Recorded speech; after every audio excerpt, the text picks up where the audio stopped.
Opening ઉદ્ઘાટન ગૌશાળા કે રખડતી ભટકતી ગાયોનું જેનું કોઈ નથી એનું આ પાંજરાપોળ છે એ કાર્યક્રમમાં ઉપસ્થિત જે આખું આ કાર્ય જેમના શિરે જે આખા ગુજરાતમાં ફરીને અને આ ગૌશાળા પાંજરાપોળની જગ્યા અમારા માટે તો ગૌરવની વાત છે કે અમારા વિસ્તારમાં આ જગ્યા એટલું ન્યુસન્સ હતું અને એ જગ્યામાં વિવેક સ્વામીના પ્રયત્નથી જે આ જગ્યા ચોખ્ખી કરી અને રખડતી ભટકતી ગાયોનું જે એક આશરાનું ઘર બન્યું છે ત્યારે એ કાર્યક્રમમાં ઉપસ્થિત આપણા વિવેક સ્વરૂપ સ્વામી, પૂજ્ય સંતો, નિર્ગુણ સ્વામી, આ પાંજરાપોળ ટ્રસ્ટના પ્રમુખ ચંદુભાઈ, એમની આખી ટીમ, સ્વામિનારાયણ મંદિરના ટ્રસ્ટી મહેશભાઈ વ્યાસ,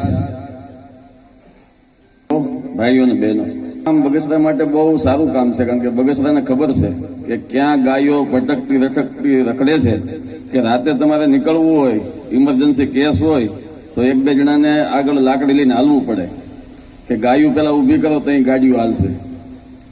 પછી શિવાજી ચોક જોવો, બ્રહ્મ સમાજની વાડી જોવો કે અમારા બગલી ચોકમાં ઘણો એવો વિસ્તાર છે કે ત્યાં ગમે ત્યારે ગાયો જ નકળી બેઠી હોય.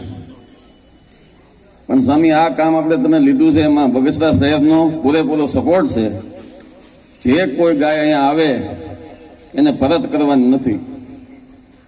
એમના માટે ખર્ચો જે કરવો પડે આપણે બધા ભેગા મળીને કરશું. અને નગરપાલિકા વતી હું એક કહું છું સ્વામી, એક વિચાર છે ખાલી વ્યાસભાઈ અત્યારે, કે નગરપાલિકાને સરકાર આવી રખડતી ગાયો માટે બહુ મોટી ગ્રાન્ટો આપે છે. એટલે મેં સ્વામીને મળીને કીધું છે, મેં કીધું સ્વામી આપણે પ્રયત્ન કરીએ કે એ ગ્રાન્ટ અહીંયા વપરાય. અમારે આ વર્ષે 31 લાખ રૂપિયા આવ્યા. એટલે એ પૈસા અમારે નગરપાલિકાને એક જ કરવાનું હોય કે ગામમાં ગમે એ રખડતી ગાયો હોય એને તમારે ગમે ત્યાં સ્થળાંતર કરીને મૂકવાની. પછી એની ટોટલ જવાબદારી, એને નિરણ નાખવાની, એને પાણી પાવાનું બધું એની જવાબદારી હોય. તો આવું સારું આ કામ થયું છે.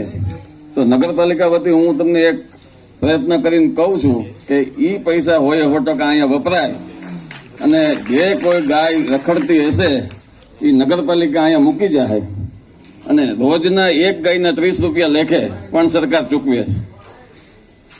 કોઈ આ કોઈની જગ્યા પાંજરાપોળનું તો આ આશરો છે, વિવેક સ્વામીની મહેનત છે અને આપણા સૌનું આ જે આખા ગામમાં એક ગાયો રખડે છે એ નથી ગમતું અને ગાયો જે રખડીને આખું ગામનું જે વાતાવરણ બગાડે છે, જ્યાં જોવો ત્યાં નકરા છાણ, એ કઈ રસ્તામાં કે ઊભું રહેવાની જગ્યા ન હોય, એ બધું જો કરવું હોય તો આપણે 1 વર્ષ માટે ફૂલ મહેનત કરવી પડશે.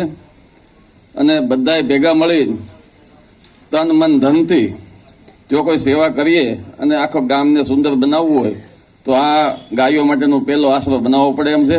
વિવેક સ્વામીએ જે કાંઈ બીડું ઝડપ્યું છે એમાં અમારા શહેર વતી તમામ આગેવાનો હતી અમારો જ્યારે પણ જે કંઈ કામ પડે તેમને અડધી રાતે ઊભા થઈ. અસ્તુ ભારત માતા કી જય. જય સ્વામિનારાયણ.